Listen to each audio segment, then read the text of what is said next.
Welcome, friends, to another edition of Economic Update, a weekly program devoted to the economic dimensions of our lives, our jobs, our incomes, our debts, those scaring us coming down the road, and those confronting our children, who probably ought to be even more scared than we are about what faces them.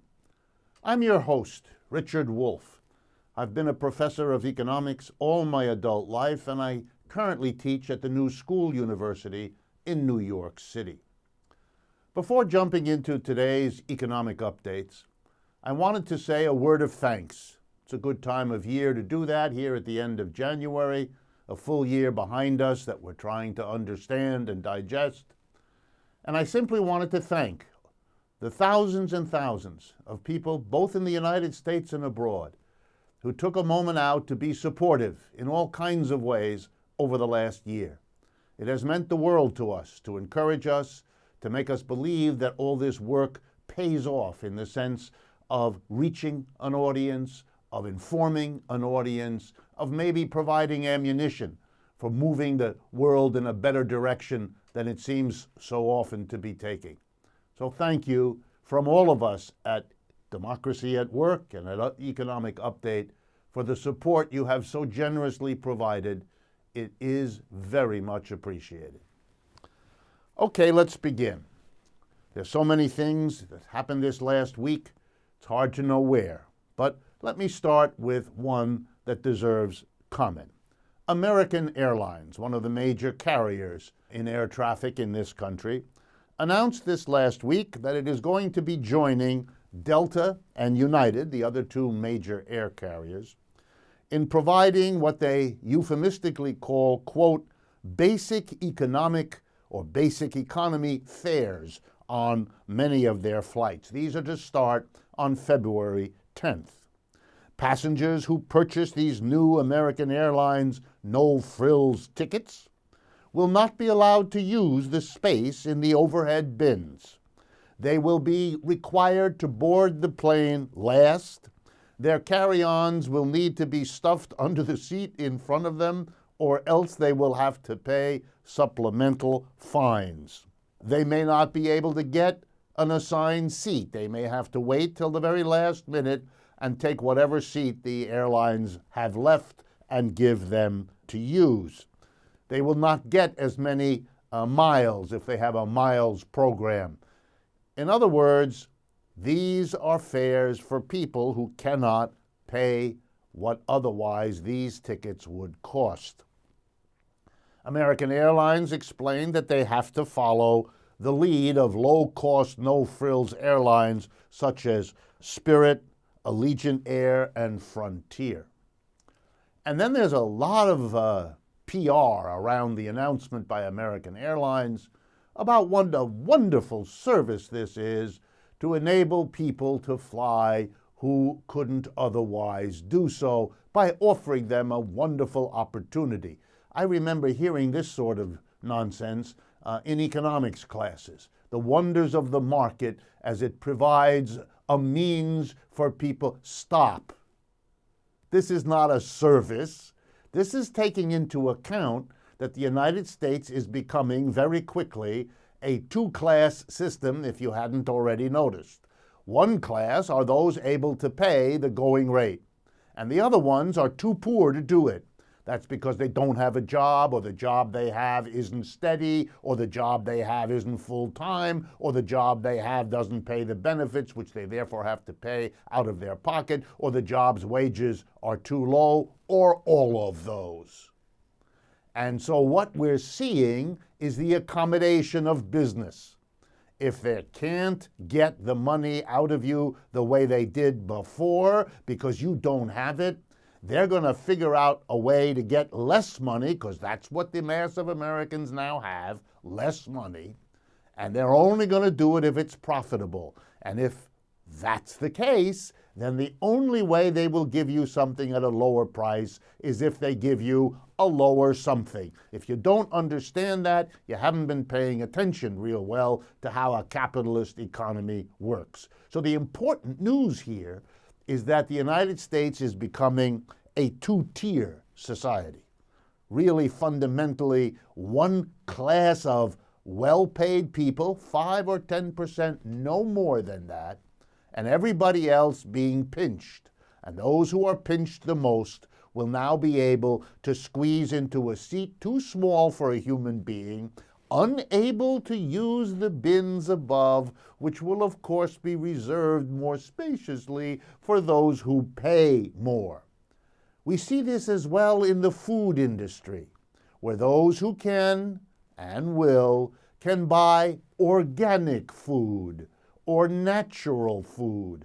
They get better food, you see, because it hasn't been sprayed with horrible pesticides and insecticides and using fertilizer that has all kinds of side effects. That's what's left for the mass of people who can't afford the more expensive food. It's like buying more expensive natural clothing, etc. This is not a criticism of wanting to have good food, organic food, of course, but it's a criticism that restricts these things that are healthy for all of us to those able to pay. That's a unique contribution of a divided society, which these airline cheap fares are all about. This isn't a service to people. It is a delivery of a sub-quality product to people who have been hurt in this economy and can't afford to buy the quality, the decent, the safe. My next update is one that I just have to tell you about.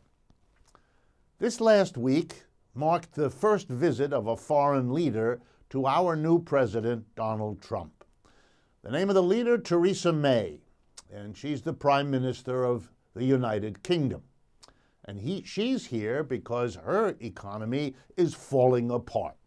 A year ago or so, the people in Britain voted to leave the European Union.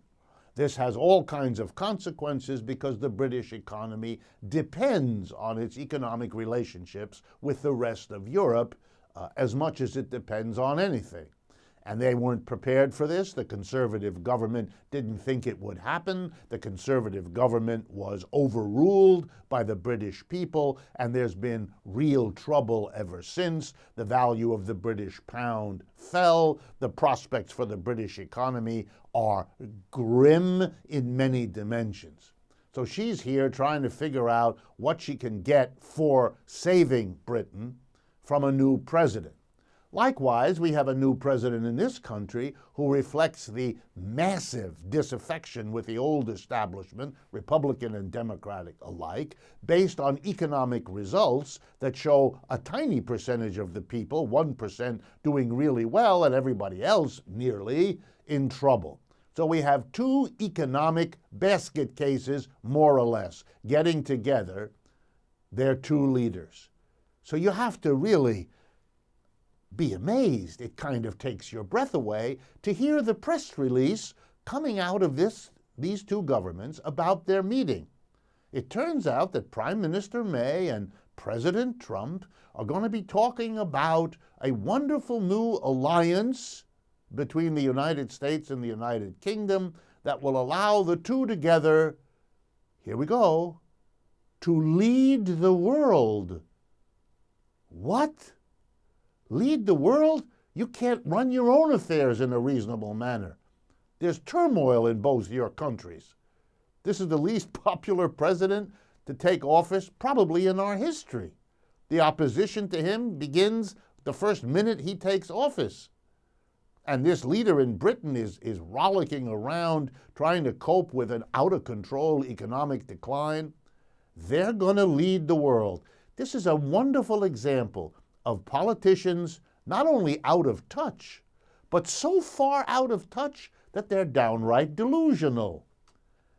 And I guess they believe that by saying such junk, we're all going to be taken in and imagine that the meeting of Trump and May is about leading the world.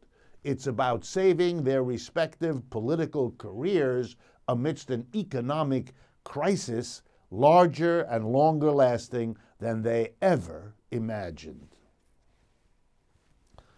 Next item. And I apologize for focusing on President Trump, but that is much of the news these days.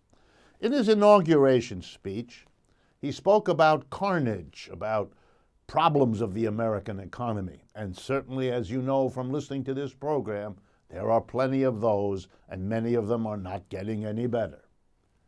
And then he did a classic move done by leading politicians in capitalist economies for many years. He blamed not the economic system, not the way we organize production with profit-driven employers manipulating the mass of people as workers. No. Not a word about that's not a problem, of course. What is the problem? Foreigners. You see, foreigners are taking our jobs. And a small clique in Washington, he adds that. That's always good. Some bad politicians, and we can take care of those by replacing them with Donald Trump, don't you know? And we can be harsher with our foreign trading partners, and that'll whack the foreigner, and that will make everything better. The problem is foreigners and a small clique in Washington, and Donald Trump is taking care of both of them. This notion that a few politicians are the problem or that foreigners are the problem, that's called scapegoating. That's called running away from the problem of your own system, being unwilling to look at it for clues and signs of what's going wrong and what needs to be fixed or changed or gone beyond. He should know better. Clearly, he doesn't.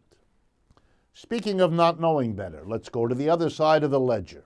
The Bureau of Labor Statistics this last week announced the results for labor union membership in the United States.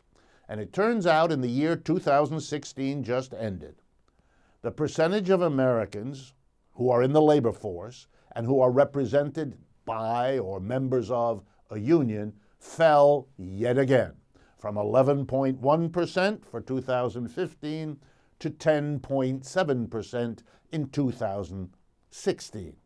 2016 was a year in which millions more people in America entered the labor force.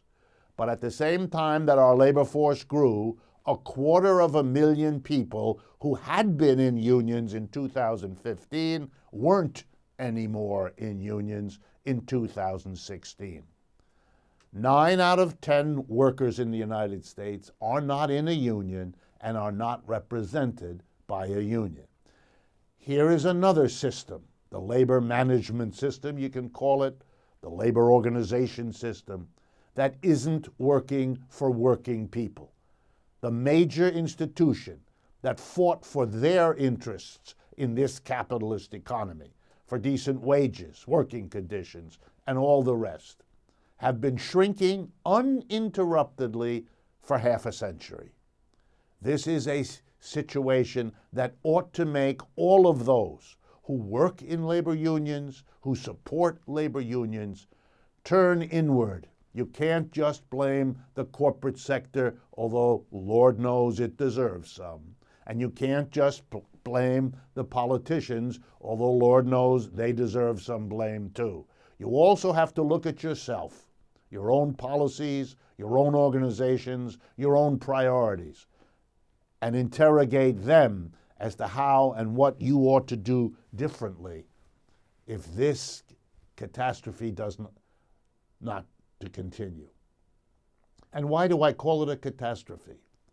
Because there are very few institutions that fight for workers' interests. Labor unions are one of those. And one of the reasons American workers have done badly over the last 40 years, in ways now everyone acknowledges, including Trump, including Clinton, including all of them.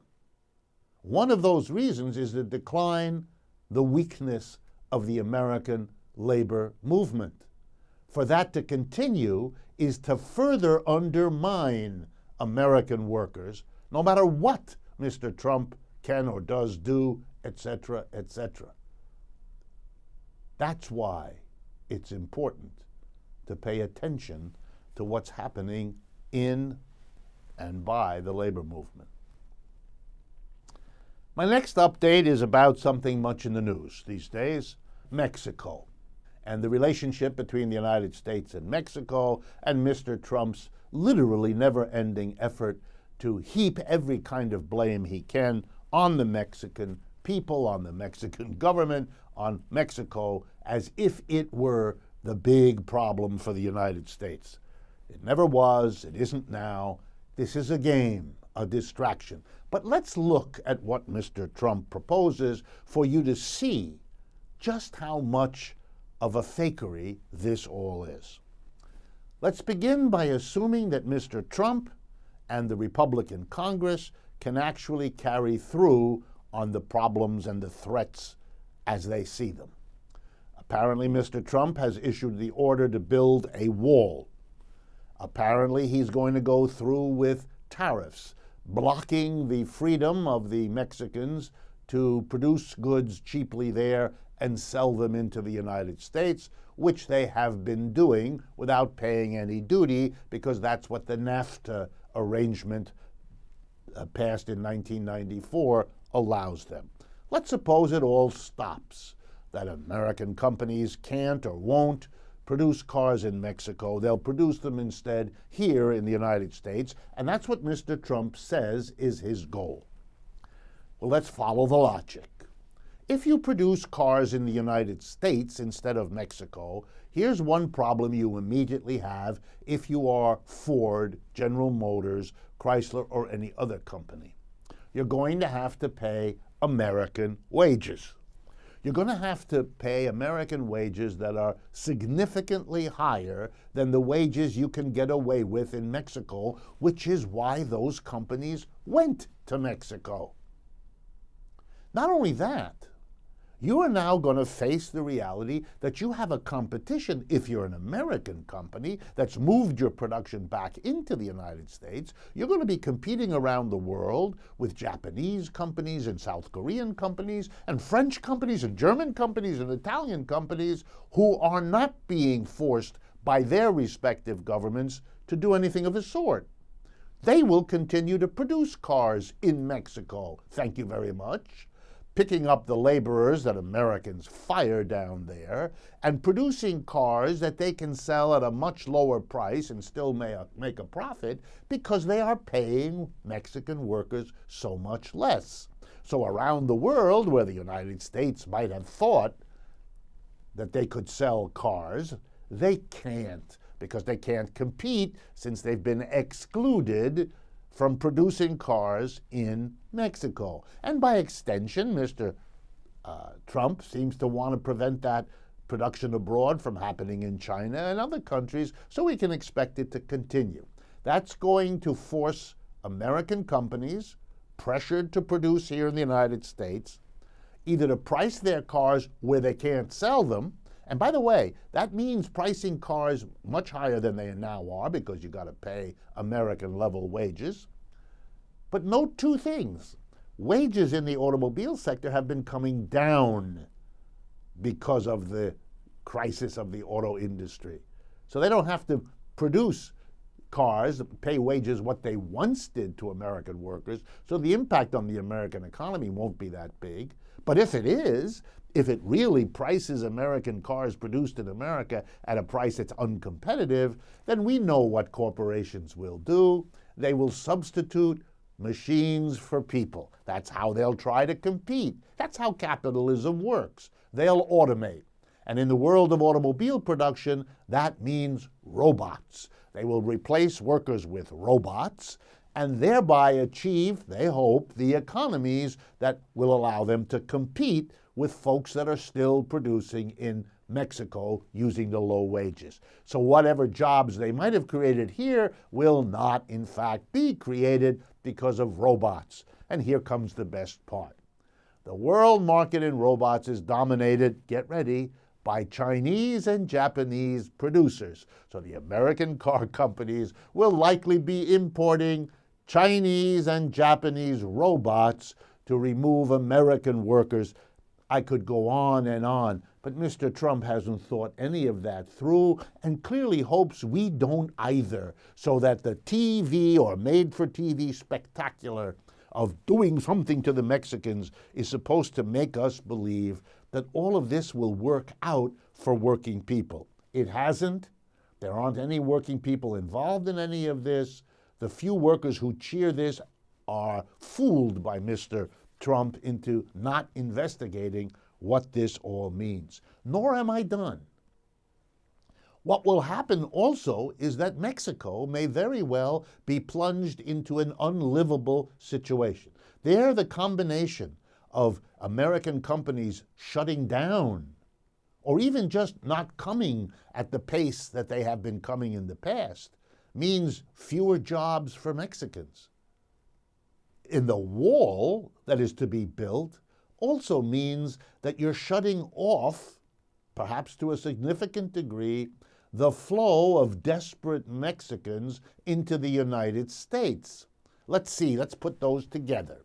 Fewer jobs for an economy already in trouble, and no escape in the form of migration to where the jobs might be in the United States. And let's suppose this is pursued for several years. Mexico is already an unstable society. Millions of Mexicans cannot find work in a real economy and so turn to all kinds of illegal businesses, including the drug trade. Do we really want on our southern border a society in disintegration?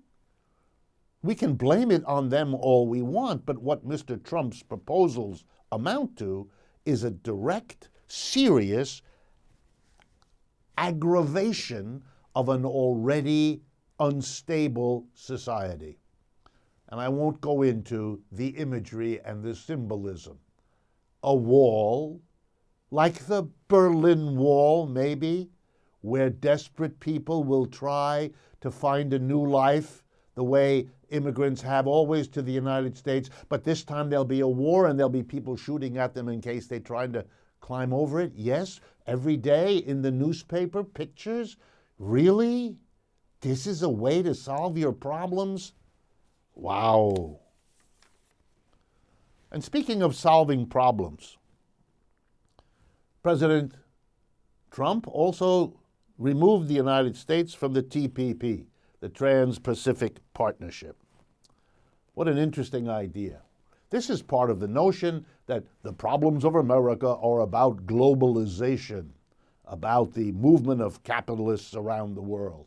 Sure, that's part of the problem, but that's only a part, and if you shut that down, you're not solving anything. Let's suppose we have a great transition from globalization to what President Trump calls America First. Let's remember that globalization, we were told, would solve all our problems. It would be the best thing in the world. It would help everybody. It would be a win-win. You remember all of that? We now understand that was a hustle. Globalization, like every policy within capitalism, has winners and losers, and it's usually the winners who are capitalists and the losers who are workers.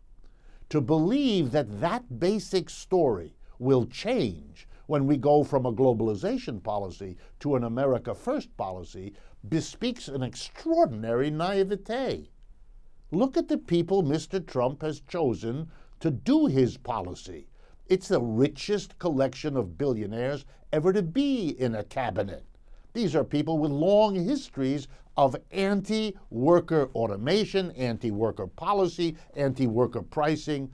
What are we doing? Expecting them suddenly to change their colors? Folks, get real. This is a fight among capitalists. Some benefit by globalization a bit more than others. Some benefit by America First a bit more than others. Mr. Trump represents a group who want to go to America First. He's made a lot of common cause with people who say they don't even agree with that.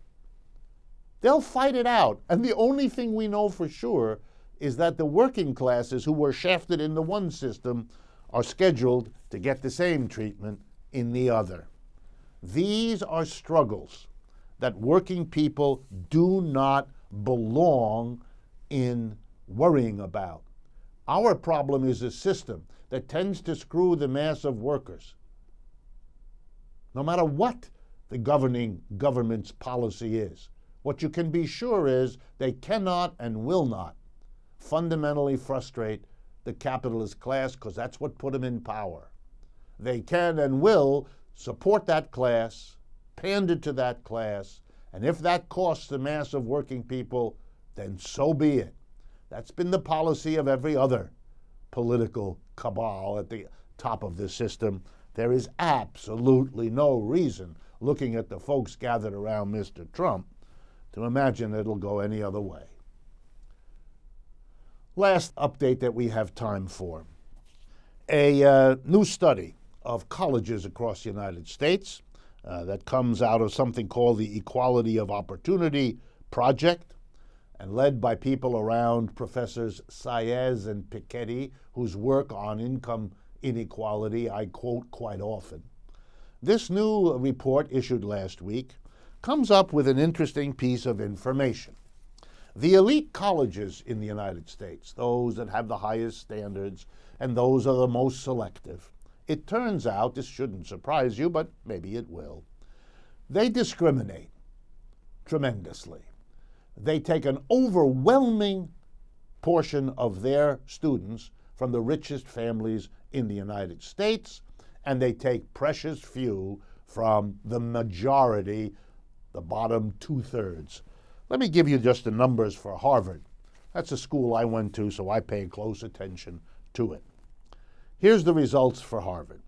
Over two-thirds, actually over 70% of students at Harvard came from the top 20% of families in the United States. By contrast, the bottom, the poorest 20%, you know how many of them are in Harvard? 3% of Harvard students come from the bottom fifth. If you're not in the top fifth, you're not going to get even 1/3 of the students at Harvard. And it was typically the same in all of the other elite schools. Bottom line, American higher education, privately, is for the rich. And publicly, here's one last statistic for you. Working class schools, the state schools of the United States, saw in the 2008-2016 period, the last 8 years, a cut in the amount of money spent. From 56% cut in Arizona, 54%, staggering numbers, in per student support in the public higher education. For the average in the United States, minus 18%. You got it. For the richest, the best education. For everybody else, less and less. That's why American Airlines is giving us no-frills tickets, friends. We've come to the end of the first half of this program. Please stay with me. We will be right back. Welcome back, friends, to the second half of this program of Economic Update, our last program in the month of January 2017. I want to speak with you today about a couple of larger topics that need a bit more time to develop the point. And here I'm responding to really a large number of inquiries that have come from you, emails, letters, about topics that you want addressed and that I have prepared segments to respond to. The first has to do with a very basic question. Everybody nowadays is using this term capitalism, as if we all understand it in the same way, define it in the same way, when the reality is we don't do that at all. Let me give you a couple of examples. Does capitalism mean a market economy? Does capitalism mean private enterprise? Well, if you read most American newspapers, and indeed many from around the world, you would get the idea that perhaps the most basic definition is that capitalism is about private property and markets, and that the only alternative to that is socialism of some sort, by which we are to understand public property and planning. In other words, an economy can either have private ownership, that is, private individuals own and operate enterprises factories, stores, and offices, or the government does, private enterprise, public enterprise. And likewise, we can believe that an economy either distributes resources and products in the market by people, individual private people and companies buying and selling to one another, or the government could plan it and distribute it by act of government, and there wouldn't be buying and selling. This is what we are told. Capitalism is private property and markets, and other systems are those who don't have private property and markets. I want to argue against that. I want to show you why that's not a reasonable way to explain what capitalism is, nor to differentiate it from other systems. So let me begin. First, did other systems have private property? And the answer is, of course they did. Let me give you some examples. In slave economies, was there private property? Did private people own slaves? And the answer is yes. There are countless examples of private ownership of slaves. In those economies, did private individuals get to own factories where slaves worked, or land where slaves worked? And the answer is an unambiguous yes. So there was private property even when the relationships in production were those of master and slave, which are completely different from capitalism, which has mostly outlawed master-slave relationships, made them illegal as well as virtually absent. So private property can't be what's distinctive about capitalism. And let me turn to feudal societies, the kind of system that existed in Europe, say, from 500 to 1500 AD, a long time, often called the Middle Ages or the medieval time. For much of that time, in much of Europe, for example, the economy consisted of manors, of areas of land in which the dominant influence was that of people called lords, who controlled the work of people called serfs. Now, they didn't own the serfs. That would have made it slavery. But they had a relationship in which the serf owed them allegiance, loyalty, and labor. They protected the serfs from other lords who might have wanted those people to be their serfs. There was a serf-lord relationship, but often the land presided over by the lord was his private property again. So we had private property in feudalism. So it's just not true that this is the distinctive quality of capitalism. Not only that, we can go forward, look at the Soviet Union, a socialist society, at least most people called it that for most of the 20th century, and it always had large portions of its land owned privately by Soviet farmers. Yes, they had some collective farms and some state farms that were owned publicly, but the notion that they never had private property is simply not true. In fact, the revolution of 1917 in Russia distributed land as private property to the vast mass of Soviet rural people. So the notion that socialism can't have private property, that's not true either. And now let's turn to markets. Are they distinctive for capitalism? No. We know that markets existed in slavery. You know how we know it? Because there were slave markets all over the place. Last year, I was very kindly invited by the University of Kentucky in Lexington to go down there and give some talks at the university, which I did. And while I was down there, they took me around Lexington and showed me the old slave quarters and the old slave market, which is a major historical visiting place in Lexington that the community is proud of having kept there as a memorial. And I was much moved by it. But it clearly shows that there were markets in slavery. And in case you don't know, the major product of American slavery, cotton, was sold in markets all over the world. So the presence of markets, of distributing goods and services by means of a market, existed in slavery. It's not unique or special to capitalism. And the same is true in feudal Europe. Feudal manors bought and sold things. And the same was true in the Soviet Union. They had markets all over the place where people bought and sold all manner of things. So presence or absence of market, presence or absence of private property isn't what makes something capitalism. Well, what is it then? It's the relationship between people as they go about producing and distributing goods and services. We call a system slave if the basic relationship is that of master to slave, where the master owns the slave. That's a slave system because of the relation of the different groups in production and distribution. In feudalism, it's the relationship between lord and serf, which isn't slavery because the lord doesn't own the serf. The serf has religious and legal obligations to the lord, swears a kind of loyalty to the lord, and the lord swears it to them, and that locks them in a certain relationship, and we call that feudalism.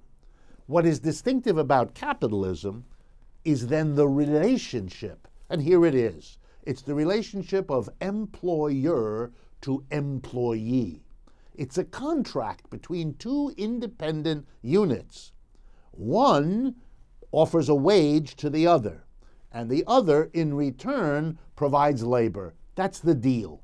That's why there is a wage. In feudalism, there were no wages paid because we didn't have an employer-employee relationship, and we didn't have it in slavery either. That's the distinctive part. So what capitalism is a relationship of employer to employee. And that relationship in capitalism teaches us a profound lesson, that capitalism has a lot in common with the systems before, particularly slavery and feudalism. And here's what they have in common. A very small group of people, masters, lords, employers, are dominant, have the control, and amass the wealth relative to the vast mass of people, the slaves or the serfs or the employees. This latter group, the majority, the vast majority, do the bulk of the work. The wealth produced is gathered into the hands of and controlled by the small group. A small group vis-a-vis a large group. That capitalism has in common with slavery and feudalism. And that means capitalism is subject to the same tensions and criticisms and revolutions that plagued slavery and feudalism. Why? Because sooner or later, when things go bad, the mass of people figure out that they're locked into a system where they get the short end of the stick. They are the majority, but the wealth they produce goes to somebody else. They are the majority, but the power is in the hands of somebody else. And they figure out that rather than begging as slaves that the master treat them better, or begging as serfs that the lord treat them better, or begging as employees that the employer treat them better, what they ought to do, maybe, is change the very system. So slaves got the idea, we want our freedom. And serfs got the idea, we want our freedom from feudalism. We don't want to be tied to the land. We don't want to have these obligations to the lord. And so they made capitalism in the hopes that this would free them. They broke away in the British revolutions of the 17th century, in the French and American revolutions of the 18th century, and in revolutions around the world ever since that got rid of slavery, feudalism, and some other systems and brought in capitalism as the means of freeing people. And then there was, sooner or later, everywhere, a recognition that this strategy didn't work, that capitalism wasn't freedom, that capitalism didn't fundamentally change the situation of a few people with the wealth and power and everybody else without. It just changed the rules for that system.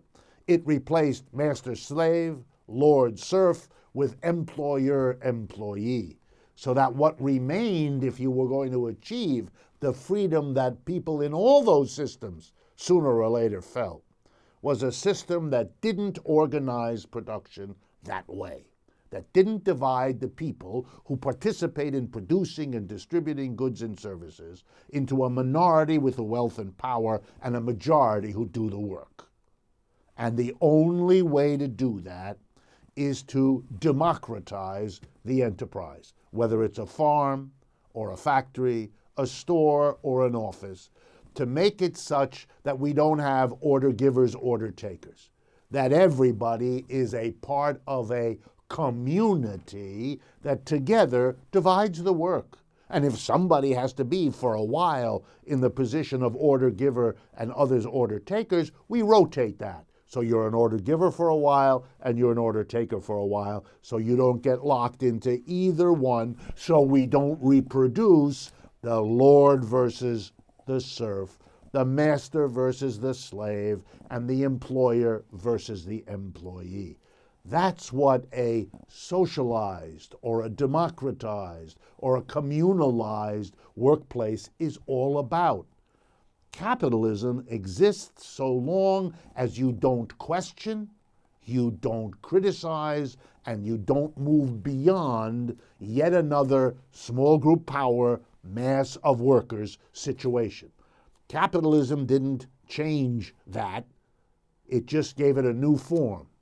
It went from master-slave, lord-serf, to employer-employee. And you can have private property with all of them, and you can have markets with all of them, because that's not what's crucial.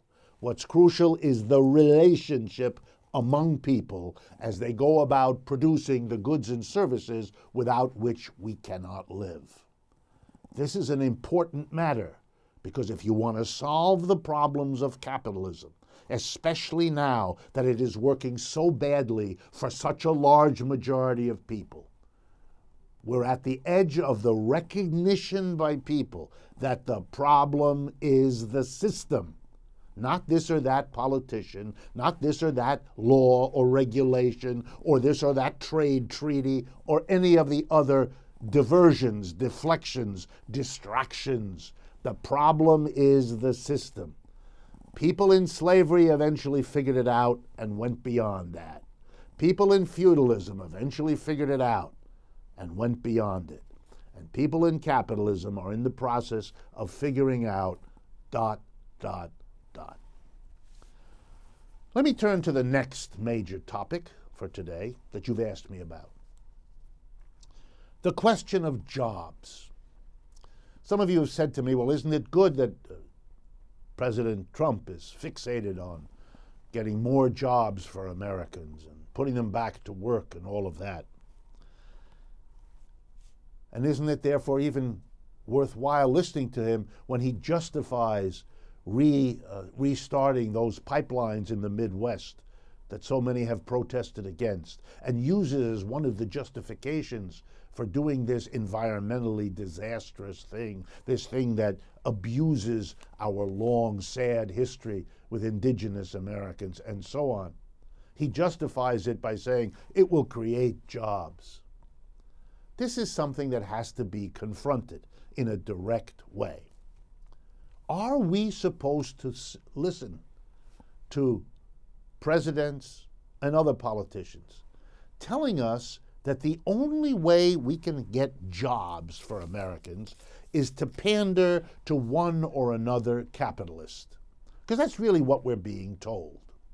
We're being told we have to pander to the pipeline companies that want to make a fortune off of building those pipelines because that's a way to get jobs. We have to go with Mr. Trump to destroy Mexico and all that the Mexican workers need and want because that will help us have jobs. We have to, you get the picture. We justify things in the United States by saying it'll get jobs. President Obama did the same thing. In the crisis years of 2009 and 10, at the beginning of his presidency, he pushed through the Congress a massive stimulus program. He gave huge amounts of money to all kinds of construction companies and other companies to invest in things paid for by government money. And when asked, well, why did you give it to those big companies, those rich politicians and bankers and so forth?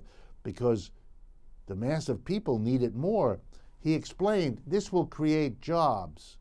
He justified trickle-down economics, which is what he practiced, by saying it would eventually produce jobs. This is a peculiar logic, because if you want to produce jobs, if you're genuinely interested in jobs, there's a quick, easy, direct way to do that. And every politician knows it, but they want you not to think about it. How do we do it? Well, let me give you an example of an American president who did it. Franklin Roosevelt, in the depths of the Great Depression, looked around the United States, saw a basic problem of unemployment, and acted directly. Here's how he did it. He went to the richest Americans, the big corporations and the wealthy people. He taxed a good bit of money from them. He borrowed a good bit of money from them, and he used that to hire unemployed Americans to do all kinds of useful things. They built many of the national parks that most Americans visit one point or another in their lives. They did some of the first reclamation projects, the first ecological preservation projects in America. They built countless buildings and bridges and roads. They did useful things that we're still benefiting from. And they had good jobs and good incomes. You want to hire people? Do that, because that worked real well. There is no need to go through the private sector to make profits for the private sector and then justify it with jobs. That's fakery. This is not about a jobs program. Opening those pipelines is a gift to the pipeline companies. Doing what he's doing with the Mexicans is a gift to the companies that will benefit from doing that. Justifying it with jobs is an awful fakery, because it's not about jobs. If you actually cared about jobs, you wouldn't take those routes. Let's be real honest here. If we have a war, a trade war with Mexico, which is sure what it looks like, Mr. Trump has told us not only is he going to build the wall, but the Mexicans are going to pay for it. The Mexican president has said that will never happen, and he threatens retaliation, which, by the way, all governments around the world will seriously consider. Retaliation means if they can't sell Mexican-produced goods in America, Americans will not be able to sell them in Mexico, and that means the loss of many American jobs. So if you're really concerned about jobs, you wouldn't go in this direction. It's too risky, it's too dangerous, and there are not enough jobs at the end of this process. Why are you doing this? If you care about jobs, provide them. Follow what Roosevelt did. Do it that way. It's been done before in America. It worked before. And all of these indirect methods promise much poorer results, if they even get those. We should not permit the ideology to govern us, that as if the only way to discuss providing work is whether we take this policy of confrontation with other countries, or we let the environment be destroyed, or what are we doing here? Drilling in the Arctic? We don't have to do that for jobs. That's a fake argument, and you shouldn't be fooled. And if you're wondering what would millions of Americans who got federal jobs do, let me give you a short list. We have major American cities that are wrecks. The housing stock is a wreck. The infrastructure is a wreck. I'm talking about Detroit and Cleveland and Camden, New Jersey, my hometown, Youngstown, Ohio, and many others. There's lots of work to be done. Here, I'll give you another example. Instead of befouling the environment with fossil fuels, Why don't we green the American economy? Many have proposed that. Do something about the environment that we've spoiled so badly over the first 2 centuries of this country's history. Give a lot of people work doing something everybody will be healthier for, that will save this planet. There's more work to be done than you can imagine. And here's another. Put a lot of Americans to work helping other people around the world, not threatening them with trade wars, not screaming America first in their faces. No, doing something useful for them that will be good for this country too, in the way of goodwill, in the way of solidarity. There's lots that can be done that Americans would be proud to be employed to do.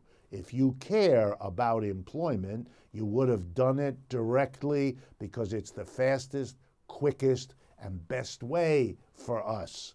The pandering instead to projects that make money, profits for corporations, and then hope it trickles down to jobs, that's been a recipe for inequality and failure over and over again. I was sad during the Obama administration, with all of that unemployment, that there never once was a massive march in Washington or anywhere else for jobs. Not jobs through the private sector, jobs now for people who need them now, for communities that need those people working now, for families that can only hold together if the adults in them get a job now. But no, this country of family values, don't you know, never put it together that family values means giving mama and papa, the adults, a job and an income that allows you to have a family and allows you to have a future. No. When you hear justification for something in terms of its being a job creator, you're hearing a hustler. Someone who wants you to believe in the jobs precisely because what's being done is not directly creating a job, but in fact, directly creating somebody's profit. That's how capitalism works. That's why the system is the problem. Lastly, some of you have said to me, is it really fair to say something like this, that Trump represents what's good for capitalists and not what's good for workers, no matter what he says? Well, rather than make the argument again, as I've done, I thought I'd read you a few statements made by leading capitalists at the recently concluded Davos meetings of the World Economic Forum in Switzerland. And these are taken from the Bloomberg News Service that wrote them up. I picked 2 because I think they're wonderful. The first one comes from the CEO at J.P. Morgan Asset Management. J.P. Morgan, one of the largest banks in the world and in the United States. The CEO of J.P. Morgan Asset Management is Mary Callahan Erdos, E-R-D-O-E-S. Here's what she said in Davos, quote, "It's going to be a great several years. It's going to be very positive for businesses in the U.S., which should cascade to businesses around the world." Wow, this is double trickle down. Trump is good for U.S. businesses, and that'll trickle down to other businesses. And then, although she doesn't care to say anything, it'll trickle down to everybody else. Mary Callahan Erdos is very happy about Trump. Next, Goldman Sachs, the biggest investment bank in the United States. The CEO there is named Lloyd Blankfein. And here's what he offered in an interview on Bloomberg television from Davos, Switzerland, where he was. Here we go. Quote, "If you look at the policies that Trump has committed himself to, they are quite stimulative and quite market supportive. If you look at spending on infrastructure, lower tax rate, and overlapping regulation, they are quite stimulative. Far more stimulative than what people were expecting had the Democrats won the election. I think we're going to open it up, Mr. Blankfein said, and final quote, you can call it Dodd-Frank as amended. These are happy capitalists, and they should make you wonder. Before closing for today, let me remind you that we are supported by truthout.org, that remarkable independent source of news and analysis. They help us, they partner with us. Please do likewise. Make use of our websites, rdwolf with 2fs.com and democracyatwork.info. All one word, democracyatwork.info. That's the way to partner with us. Bring up me to your community. Bring this radio program to stations in your area. Send us emails. Follow us on Facebook, Twitter, and Instagram. Work with us. Spread the word. Make use of what we do here. That's why we do it. Thank you again for your interest, for your support, and I look forward to speaking with you again next week.